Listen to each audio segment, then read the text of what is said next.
Hi there, I'm Talita, a marketing automation consultant, trainer, and course creator. In this video, I'll show you how to create automations in Kit, formerly known as ConvertKit. We'll explore if-then rules and see how to automate processes within Kit. Ready to get started? Okay, so in this video here, we're going to learn how to create automation inside Kit. First of all, where is automation? Automation is located here. So you have this section called Automate. We have a few different things here, visual automations, rules. We're gonna talk about them later, just so that we're on the same page. What is automation? Automation is to use software to, automate tasks, right? These tasks can be anything. We can automate emails, we can automate alerts, we can automate tasks creation, we can automate a number of things when it comes to Kit and also other marketing automation tools, right? So the idea with automation is that you save time. You set up processes that help you save time and, in a way that you don't have to keep manually sending emails, doing things for your customers. You can just set it up once and then go do something else, and then the software does the magic for you. So this is what automation means. Now, how do we build automation? Automation is composed of two elements. Automation is composed of a trigger and actions. An automation process looks like this. These are examples of actual automation processes I have implemented inside a Kit account. As you can see here, everything has a starting point, and then after that starting point, we have a series of things that happen. So the starting point is the trigger. Trigger is that thing that must happen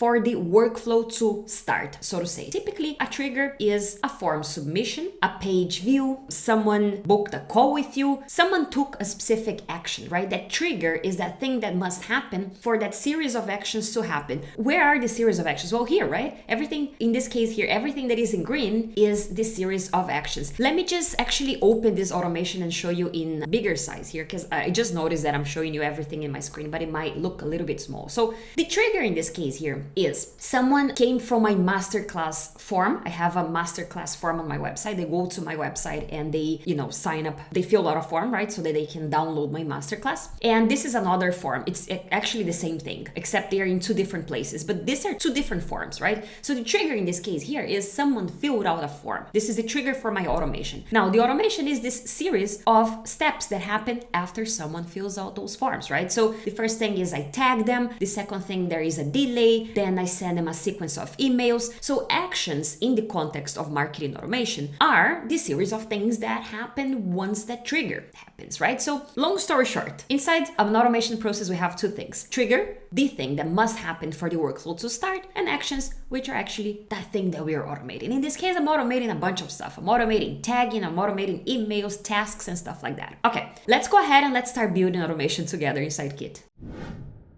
Okay, let's go ahead and let's build automation inside Kit. So we're gonna click on Automate, and then we're gonna click on Visual Automations. Here in the automations section, you can see all your previous automations if you have any. Otherwise, you're just gonna click on New Automation. Look, automation can be a little bit of a complex topic. And so what Kit does is Kit gives you a few templates to get started. If you're new to automation, it's a good idea to actually preview some of these templates to see what they look like. These are just basically a starting point, okay? So the same way you can create an email from a template, you can also create automation from a template. The only thing is that you have to go in and change everything anyway. But it'll give you a starting point for a structure. Automation tends to follow more or less the same structure always, right? So we have the trigger and then we have our actions. Sometimes our actions are all in a linear form. In other situations, our actions are sort of spread around a little bit. We have trees of actions. We have branching. If someone did this, then send them to branch 1. If someone didn't do this thing, send them to branch 2. We're gonna talk about these cases later. Let me just click on Start from Scratch. The very first thing I need to do when setting up automation is I have to choose my trigger. So how do I choose my trigger? I click on Start Building, and then I choose my trigger here.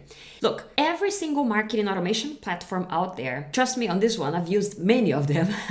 Every single marketing automation platform will have a series of triggers that you can use. In some marketing automation platforms, your options for triggers are, it's an extensive list, right? In the case of Kit, we have a good list of triggers, of options for triggers. It's somewhat basic. If you need to automate things that are based in other actions, then you might have to check out other marketing automation tools. What we have inside Kit at the moment is someone can, join an automation coming from a form submission, which is that specific, example that I gave you in the last section here. Remember when I was showing you my masterclass form and stuff like that? You can also use as a trigger when someone is added to a tag. I'm not really talking about tags in this video here, okay? I'm going from the assumption that you already know how to work with subscribers and tags and segments inside Kit. If that's not the case, check out the links in the description below because I added some other videos for you to learn about these things. This is an important fundamental knowledge before we talk about automation. So check out these other videos in case you haven't really,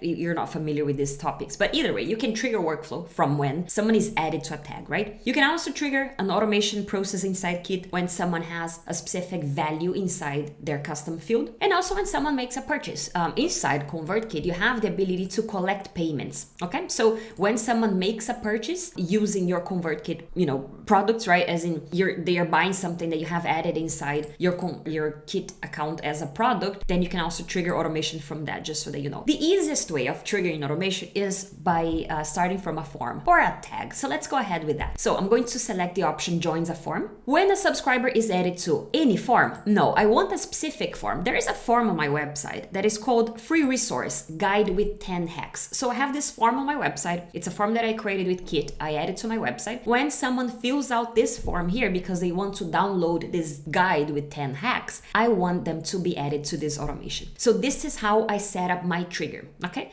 inside an automation process. Then it's time to add the actions. What are the actions? In this case, all I want to do is I want to send them emails. So very, very simple type of automation here. I'm going to click on the plus icon and I'm going to add them to an email sequence that I have inside Kit. Once again, I'm not talking about email sequences here because this is a topic for another video that I have. So if you're interested in learning about creating emails and email sequences inside Kit, you have to check out this other video that I have. Otherwise, it will be way too much stuff for one video only. Add subscriber to a sequence. Let me just send them to this sequence here. I have so many here. That's the one I want. Follow up, emails after guide, downloads, add action. Okay? So very easy, very straightforward automation here. As soon as someone downloads my free resource guide on the website, they receive a series of emails. This is not one email only. This is a sequence, okay? This might be confusing depending on if you're familiar with other marketing automation tools and you're coming to Kit and you're looking at it, you might think that this is one individual email. It's not. This is a sequence. This is my sequence here. If I click on it, I can see that there are three, okay, emails in my sequence. And we have some time delays in between these emails as well, just so that they don't get sent all at the same time, right? We don't want to overwhelm people. So this is it. This is the most basic level of automation I can set up inside Kit. Form submission and a sequence of 3 emails in this case here. Obviously, for me to add people to an email sequence via automation, I have to create the email sequence in the first place. So once again, if you're interested in learning how to create emails and email sequences inside Kit, check the description below. There is a link for a video on the topic there. Let's go ahead. What else can you automate inside Kit? Inside Kit, oh my God, they changed their name to Kit recently. They used to be called ConvertKit, now it's Kit. Sorry about this confusion here. Keep forgetting the new name for some reason, even though the logo is right here, right? Anyway, you can automate a bunch of things inside Kit. So we talked about a trigger based on a form submission, right? Let's just talk a little bit about the other types of triggers. Is added to a tag. Inside Kit, you have the ability to tag people. Why do you do this? Because you want to be able to segment your audience into different groups. Why do you want to do this? Because you want to be able to send targeted messages. You don't talk to everyone the same way, and you shouldn't, right? So the idea here is that, you send messages that are relevant to that specific group of people, and you do the same with other groups of people. You might have different types of people in your email list. Prospects, people who are current customers, people who are fans, right? You have different types of people, and you don't communicate with all of them the same way. So the idea when it comes to lead segmentation is that you assign tags with people, tags that indicate, well, who they are, right? This is why we tag people. If you want to know more about tagging, segmentation, adding people to lists inside Kit, check out this other video that I have on the topic. It's here in the description, okay? So it's added to a tag. All you have to do is select the tag here. I have a few different tags that I use. As you can see here, my tags are based on things that people did, things that people showed interest in. I have a tag, for people who are my students on Udemy Academy. I have a tag for people who are my clients, tag for people who who requested information about a specific specific course, different types of tags here based on actions that they took, right? You can go one step further and you can actually add tags based on their behavior as well. This is sort of like, one step further down the marketing automation strategy path. But for starting, as a starting point, you can definitely create tags based on things that people bought from you and things that people showed interest in. Okay, let's talk a little bit about other options that we have here. Custom fields is all about information that you have inside fields. Fields are data points inside Kit, right? It's a property that tells you what is someone's website, what is someone's first name, what is someone's last name, and things like that. So you can trigger automation processes based on information inside these fields. And to finalize, you can also trigger, automation based on things that people bought from you. Inside ConvertKit, you have the ability to create products, right? As of now, this is what we have inside in terms of triggering automation, okay? And so the first step, once you define your trigger, is essentially to add actions, right? So in the next section of this tutorial, we're going to talk a little bit about other types of actions you can add to your visual automation.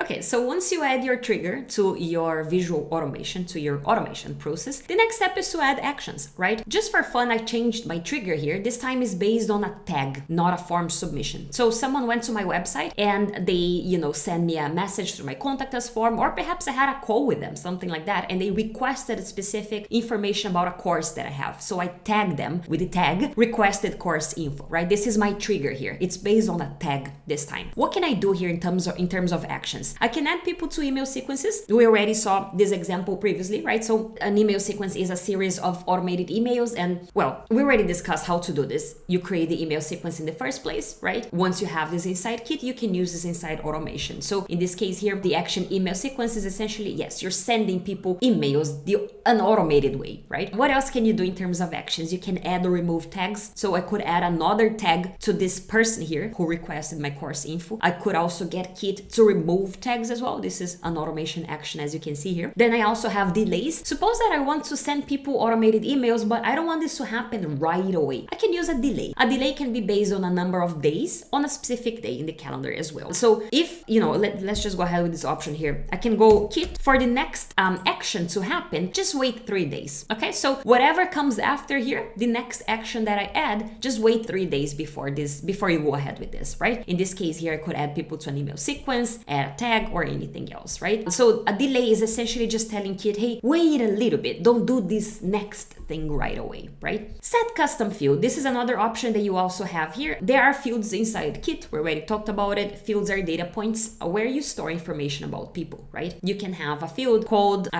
status, something like that, right? I could get Kit to update people's status from my automation. Now, I have to create this field in the first place. As you can see here, when I typed, I didn't really have this field. So Kit was like, create an option called status. This is me essentially creating a field inside my CRM, right? Everyone who has something in the field status, this will be showing inside their contact profile. So this field is being created right now as well. But obviously, as you can see here, I can go ahead with options for fields that I already have inside the system. I can either create them here, or I can just choose one that I already have, such as date, message, website, first name, email address, anything like that, right? So here, basically what you're doing is you're adding a value, right? You're adding information inside a specific field that you have inside Kit. And what else do we have in terms of actions? You can also move the subscriber. So this is how you're connecting your automation with other automations that you have in the system. From here, someone can be added to another automation that you have. Someone can be simply exiting this current automation that you have, or you can add an action to remove someone from another automation from here, right? This is about the relationship between this automation process here and the other automation processes that you have. So these are the actions that you have inside Kit. If you're getting started with this, right,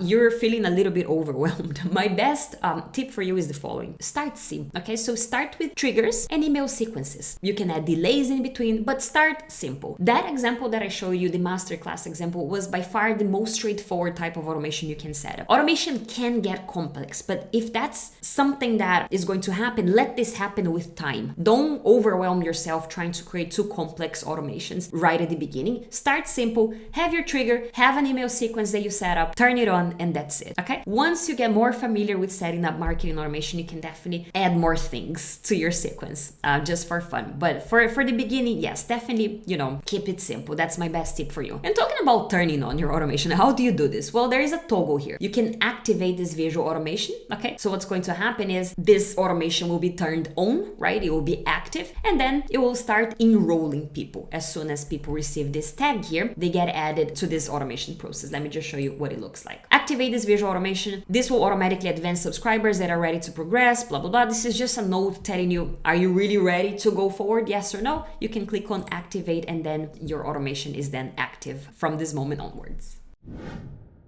Okay, now let's talk a little bit about automation branching. What do I mean by that? This is a very linear type of automation, right? We have a trigger, we have two actions. My trigger is, well, someone received a tag, as in I assigned a tag to someone in the system, right? Now, there is a time delay, so 3 days later, another action happens, and this other action is we're enrolling them into an email sequence. It's a sequence of emails for people that, in this case, requested course info, but ended up not buying, sorry. And so this is a very linear type of automation here. Now, I can split path my workflow. I can add a condition and say, if this is met, meaning if they took this action, then send them to branch 1. If they didn't take this action, send them to branch 2. I can split my automation in 2 different branches based on things that happen or didn't happen, right? Let me just show you an example of how this can be done. When I click on plus, I can go to the option condition. Split subscribers based on tags, custom fields, advanced filters, or email opens. Let me show you an example based on email opens. So I have a sequence of emails here, right? If they have opened any of my emails in this sequence for the past, let's say 30 days, something like that, just as an example, then what happens in case they have done this, right? They have opened one of my emails in the past 30 days. What happens if they have not done this, right? So this is splitting a workflow into multiple branches based on things that happen or didn't happen, based on information, based on tags, right? Everything that was in that box criteria can be used as a way of splitting a workflow, basically. So let me just add something here as an example. If they have opened one of my emails, I can actually enroll them into a specific sequence. So let me just add them to this sequence, this one here, okay? It's actually one email only. It's a link for another offer that I have. So I'm just gonna add this one here. So they are only going to receive this email here if they have opened my email, right? This is the condition that I have. This is my yes branch here. They only receive this email if they have opened my previous emails in the last 30 days. What if not? What if they have not opened any email? What I can do is I can assign a tag to them, something like that. So I'm just gonna, actually, let me just set a custom field. Let me just go status is inactive, something like that. It's just an example here. I'm not saying that this is what you should always do. All I'm doing is I'm showing you examples of how you can split workflows and create actions based on things that happen in case of yes, in case of no, right? So as you probably noticed here, when I created my branches and I clicked on plus, this series of actions is the exact same series of actions that I have access to when I'm simply creating a linear workflow. So here we can add people to sequences, we can add delays, we can remove tags, we can set custom fields and so on, and move subscribers and so on and so on. So the box action here looks exactly the same, right? There is really no secrets here when it comes to adding actions to my branches, because it's the exact same thing that I would do if I was adding actions here on top, right? So the idea of splitting a workflow is for when you want to segment your audience, right? For when you want to have personalized experiences, types of messages that you want to send in case people took specific actions on your website, or in case someone meets a specific type of behavior. For example, let's say you're working with life cycle stages, right? You're segmenting your audience into different groups. They are marketing qualified lead. They are sales qualified lead. They are an opportunity. They are customer. So what happens if they meet those behaviors, right? You can split your workflows based on that. As you could see here, when I click on condition, I can split my automation processes based on tags, right? Someone has or doesn't have a tag, based on fields, so information inside fields, based on email opens, and advanced filters as well. Advanced filters in this case would be someone is part of my segment XYZ, someone is part of, that list, and so on and so on. So this is how you split your automation processes inside Kit. The idea is really to create personalized experiences for your subscribers. There's another type of automation that you can set up inside Kit, and this is a little bit more straightforward. You don't have to build too much. I'm talking about the rules, if this then that automation rules. If you're not familiar with the concept, if this then that means, well, if this happens, then do that. It's almost like setting up a workflow, almost like setting up an actual automation process the way we did previously. But you don't really have to build anything. All you have to do is to set up a rule. Let me show you an example. So when you click on new rule, you can choose a trigger, right? Which is the beginning of your automation, and then the action. It's a very simple, very short workflow, so to say. It's the same logic of setting up an automation process, except in this case, you're adding a rule rather than building it visually as we did previously. So what I can do here is, let me just give you a random example here. Okay, so let's say the trigger is someone clicks on a link. They went to my, I should have thought of an example before. I don't know, pricing page, okay? I don't actually have this page on my website. My website is only, talitamilan.com. But suppose that I had a pricing page on my website, something like that. So when someone, goes to my pricing page, they click on the link to visit the pricing page on my website. What can I do with them? I can add a tag to them. I could add a tag, for example, called, let me just create a new one here, a tag called send pricing info, right? And then I know that people that have this tag, I have to send them pricing information, something like that. What else can I do in terms of actions? I can remove a tag. I can set a custom field. I could, add a field called, let me just go status, interested, something like that, right? This is me just simply doing things based on this trigger, right? And the list of things is more or less the list of actions that I have inside automation. So I can add people to sequences. I can remove them from sequences. I can add them to a form. I can add tags to them. I can set specific fields. But